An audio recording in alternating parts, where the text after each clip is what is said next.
उत्तर प्रदेश के एक छोटे से गांव रामपुरा की सुबह हमेशा पक्षियों की चहचहाहट, बैलों की घंटियों और मिट्टी की सौंधी खुशबू से शुरू होती थी। गांव छोटा था, लेकिन बाहर रहने वाले लोगों के सपने बहुत बड़े थे। उसी गांव के किनारे मिट्टी की टूटी फूटी झोपड़ी में मोहन अपनी पत्नी सावित्री के साथ रहता था। दोनों के पास न अपनी जमीन थी, न कोई दुकान और न ही जमा पूंजी। उनके पास अगर कुछ था तो एक दूसरे का साथ और मेहनत पर अटूट विश्वास। हर सुबह मोहन मजदूरी की तलाश में निकल जाता और दिन भर मेहनत करने के बाद जो कुछ मिलता उसी से घर का चूल्हा जलता। कई बार पूरा दिन बीत जाने के बाद भी शाम को उनके पास सिर्फ नमक और रोटी ही होती, मगर मोहन कभी अपनी गरीबी के सामने सिर नहीं झुकाता था। मोहन, घर में बस इतना ही आटा बचा है। अगर कल काम नहीं मिला तो हम क्या करेंगे? चिंता मत करो सावित्री, मेहनत करने वाला इंसान ज्यादा दिन खाली हाथ नहीं रहता। तभी झोपड़ी के बाहर मकान मालिक की तेज आवाज गूंज उठी। मोहन, 2 महीने का किराया कब देगा? अगर इस हफ्ते पैसे नहीं मिले तो झोपड़ी खाली करनी पड़ेगी। मालिक जी, बस थोड़ा समय और दे दीजिए, काम मिलते ही पूरा किराया चुका दूंगा। मुझे समय नहीं, पैसे चाहिए। इस हफ्ते तक किराया नहीं मिला तो घर खाली करना पड़ेगा। मकान मालिक चला गया। सावित्री की आंखों में आंसू आ गए, लेकिन मोहन उसके सामने कमजोर नहीं पड़ना चाहता था। उस रात अचानक तेज बारिश शुरू हो गई। झोपड़ी की टूटी छत से पानी टपक रहा था। दोनों एक कोने में बैठकर बारिश से बचने की कोशिश कर रहे थे। तभी सावित्री ने धीरे से मोहन का हाथ पकड़ लिया। मोहन, मुझे तुमसे एक जरूरी बात कहनी है। क्या हुआ सावित्री, तुम इतनी घबराई हुई क्यों? हमारे घर एक नन्हा मेहमान आने वाला है। मोहन कुछ पल के लिए बिल्कुल शांत हो गया। उसके चेहरे पर हैरानी के साथ खुशी भी थी। सच सावित्री, भगवान ने हमें इतनी बड़ी खुशी दी है? खुशी बहुत बड़ी है, लेकिन अब हमारी जिम्मेदारी भी पहले से ज्यादा बढ़ गई है। मोहन ने बाहर बरसती बारिश की तरफ देखा। उसके मन ने एक फैसला उसी पल जन्म ले चुका था। मैं कल शहर जाऊंगा। गांव की मजदूरी से हमारा भविष्य नहीं बदल रहा है। लेकिन इतनी दूर अकेले जाकर तुम क्या करोगे? अगर आज मैंने हिम्मत नहीं की तो हमारा बच्चा भी यही गरीबी देखेगा। इसलिए मुझे अपनी किस्मत बदलनी ही होगी। सावित्री कुछ नहीं बोली। उसने सिर्फ मोहन का हाथ कसकर पकड़ लिया। दोनों जानते थे कि आगे का रास्ता आसान नहीं था, लेकिन अब पीछे लौटने की गुंजाइश भी नहीं थी।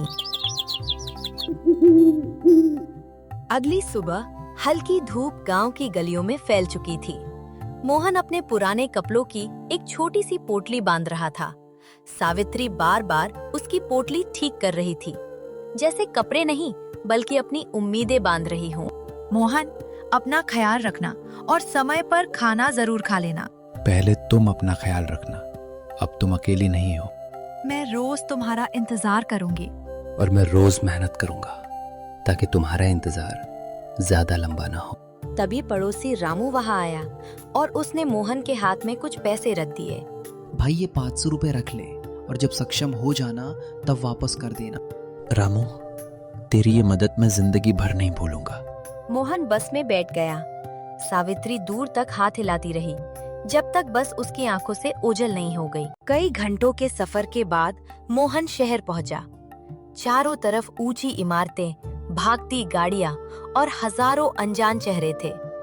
मोहन ने उसी दिन काम की तलाश शुरू कर दी। पूरा दिन इधर उधर भटकने के बाद भी उसे कोई काम नहीं मिला। शाम तक उसकी जेब में कुछ ही रुपए बचे थे। भूख बहुत लगी थी, लेकिन उसने खाना नहीं खरीदा। ये पैसे अभी खाने में खर्च कर दिए तो कल काम मिलने तक मेरे पास कुछ नहीं बचेगा। इसी दौरान उसकी नजर एक बड़े गोदाम पर पड़ी, जहां मजदूर सामान उतार रहे थे। मोहन उम्मीद लेकर वहां पहुंचा। सेठ जी, कोई भी काम मिल जाए तो मैं पूरी मेहनत से कर सकता हूँ। काम तो है, लेकिन मुझे सिर्फ मेहनती नहीं, ईमानदार आदमी चाहिए। सेठ जी, गरीब जरूर हूँ, लेकिन बेईमान नहीं हूँ। मोहन की बात सुनकर सेठ हरिराम कुछ पल उसे देखते रहे। कल सुबह 5 बजे आ जाना। अगर तुम्हारी मेहनत पसंद आई तो काम पक्का समझना। धन्यवाद सेठ जी, मैं आपको शिकायत का मौका नहीं दूंगा। अगली सुबह मोहन समय से पहले ही गोदाम पहुंच गया। उसने दिन भर बिना शिकायत किए भारी सामान उठाया और हर काम जिम्मेदारी से पूरा किया। धीरे धीरे गोदाम के बाकी मजदूर भी उसकी मेहनत की तारीफ करने लगे। सेठ हरिराम दूर से मोहन को देखते रहते थे। उन्हें समझ आने लगा था कि ये आदमी बाकी लोगों से अलग है। एक रात गोदाम बंद करने के बाद मोहन को जमीन पर एक भारी बैग दिखाई दिया। उसने बैग खोला तो अंदर नोटों की गड्डियां देखकर उसके होश उड़ गए। इसमें तो लाखों रुपए हैं, लेकिन ये किसी और की मेहनत की कमाई है। एक पल के लिए उसके मन में घर की गरीबी, किराए की चिंता और आने वाले बच्चे का ख्याल आया। लेकिन अगले ही पल उसने बैग उठा लिया और सीधे सेठ हरिराम के घर पहुंच गया। सेठ जी, ये बैग गोदाम में मिला था, इसलिए सोचा इसे सीधे आपको सौंप दो। मोहन, आज तुमने सिर्फ मेरे पैसे नहीं लौटाए, मेरा भरोसा भी बचा लिया। सेठ हरिराम का बेटा विकास दूर खड़ा ये सब देख रहा था। उसे पहली बार महसूस हुआ कि उसके पिता मोहन को उससे ज्यादा महत्व देने लगे हैं। अब इस मोहन को गिराना ही पड़ेगा, वरना पिताजी मुझे कभी महत्व नहीं देंगे। यही से मोहन की जिंदगी में एक नई मुश्किल शुरू होने वाली थी। कुछ दिनों बाद विकास ने अपने 2 आदमियों के साथ मिलकर गोदाम से महंगा सामान गायब करने की योजना बनाई। आज रात गोदाम से 5 महंगे डिब्बे निकाल देना और सुबह चोरी का इल्जाम मोहन पर लगेगा। अगली सुबह गोदाम से सामान गायब मिला। विकास तुरंत अपने पिता के पास पहुंचा। पिताजी, रात को आखिरी बार मोहन ही गोदाम के अंदर था, मुझे तो उसी पर शक है। सेठ जी, मैंने कुछ नहीं किया है। अगर मेरी गलती निकली तो मैं खुद पुलिस के साथ चला जाऊंगा। मोहन ने तुरंत गोदाम के पीछे लगे नए कैमरे का जिक्र किया। गोदाम के पीछे नया कैमरा लगा है, उसकी रिकॉर्डिंग से पूरा सच सामने आ जाएगा। कैमरे की रिकॉर्डिंग शुरू हुई। विकास के माथे पर पसीना आने लगा। कुछ ही क्षण बाद स्क्रीन पर वो खुद 2 आदमियों के साथ सामान निकालता दिखाई दिया। सेठ जी, रात 2 बजे विकास बाबू और 2 आदमी सामान बाहर ले जाते दिखाई दे रहे हैं। विकास, ये सब क्या है? जिस आदमी ने हमारे लाखों रुपए लौटाए, उसी पर झूठा इल्जाम लगाने में तुम्हें शर्म नहीं आई? सेठ जी, गलती इंसान से होती है। अगर संभव हो तो इसे एक मौका जरूर दीजिए। मोहन की बात सुनकर सेठ हरिराम और भी प्रभावित हुए। आज से तुम सिर्फ मजदूर नहीं, इस गोदाम के सुपरवाइजर हो और तुम्हारी तनख्वाह भी दोगुनी होगी। मोहन ने नई जिम्मेदारी पूरी ईमानदारी से संभाल ली। अब वो सिर्फ मजदूर नहीं रहा था।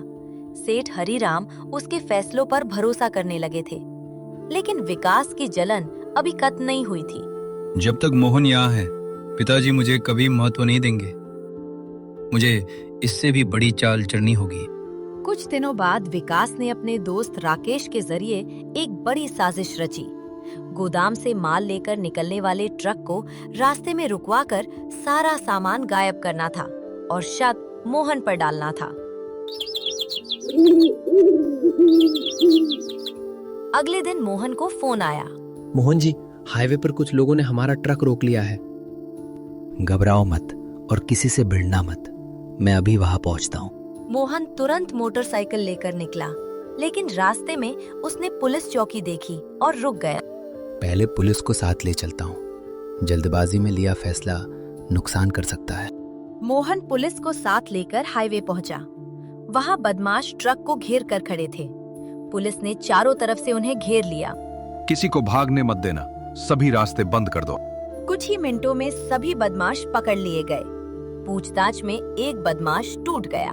साहब, हमें एक आदमी ने पैसे दिए थे और कहा था कि ट्रक का माल गायब कर दो। किसने भेजा था तुम्हें? उसका नाम नहीं जानता, लेकिन मेरे मोबाइल में उसकी तस्वीर है। मोबाइल में तस्वीर देखते ही मोहन चौंक गया। ये तो विकास बाबू का दोस्त राकेश है। पुलिस ने तुरंत राकेश को पकड़ लिया। राकेश की गिरफ्तारी की खबर विकास तक पहुंच चुकी थी। उसे समझ आ गया था कि अब उसका बचना मुश्किल है। लेकिन जेल जाने से पहले उसने मोहन को आखिरी बार नुकसान पहुंचाने की ठान ली। अगर मैं बर्बाद हो रहा हूँ तो मोहन भी चैन से नहीं जी पाएगा। उसने अपने एक आदमी को फोन करके गांव में झूठी खबर पहुंचाने को कहा।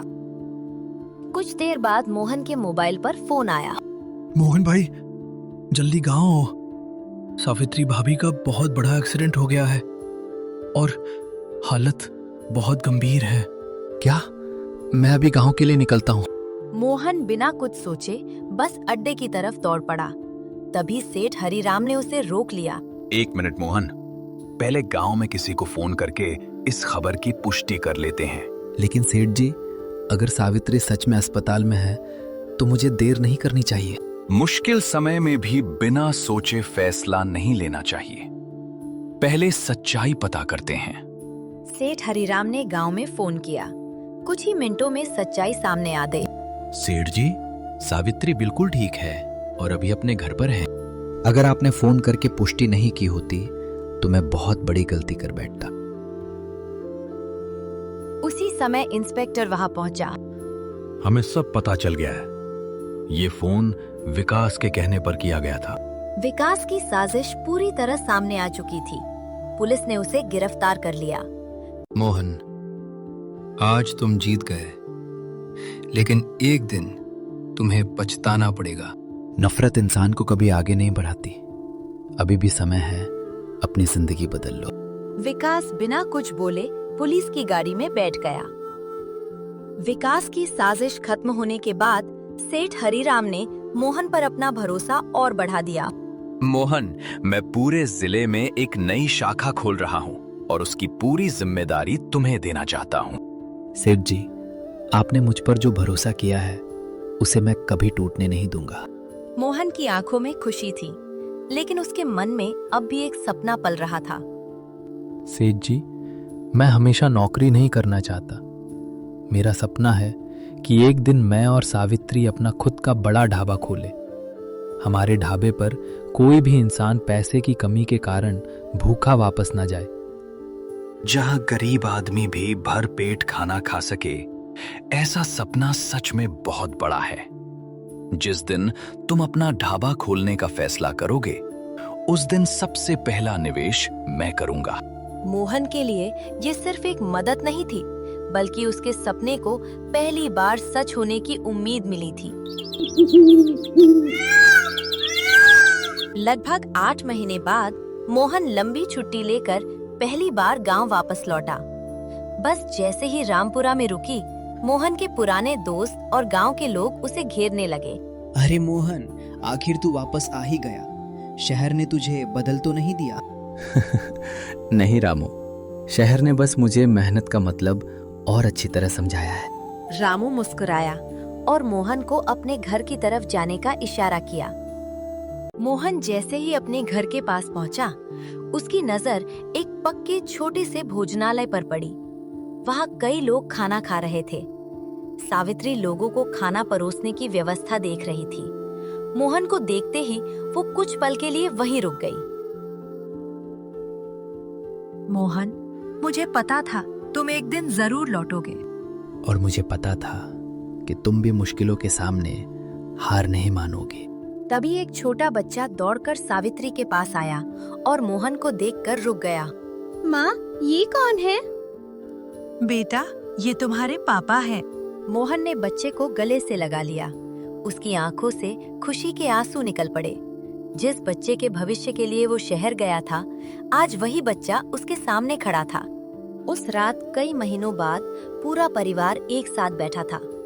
मोहन और सावित्री ने अपने संघर्ष के दिनों को याद किया और भविष्य के सपने की बात करने लगे। मोहन, सरकारी योजना के लिए हमारा आवेदन मंजूर हो गया है और हमें 5 लाख रुपए की सहायता मिलने वाली है। सच सावित्री?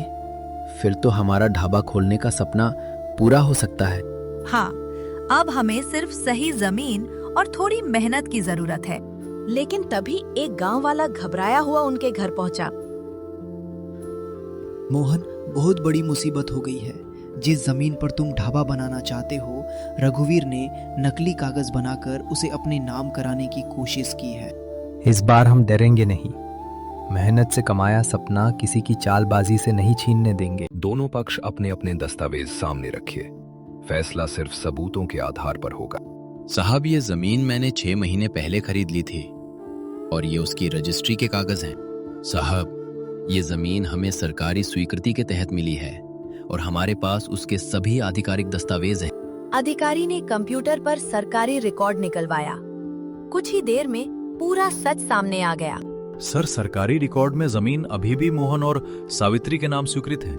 रघुवीर, इन कागजों पर लगी मोहर और रजिस्ट्रेशन नंबर दोनों नकली हैं। साहब, मुझसे गलती हो गई।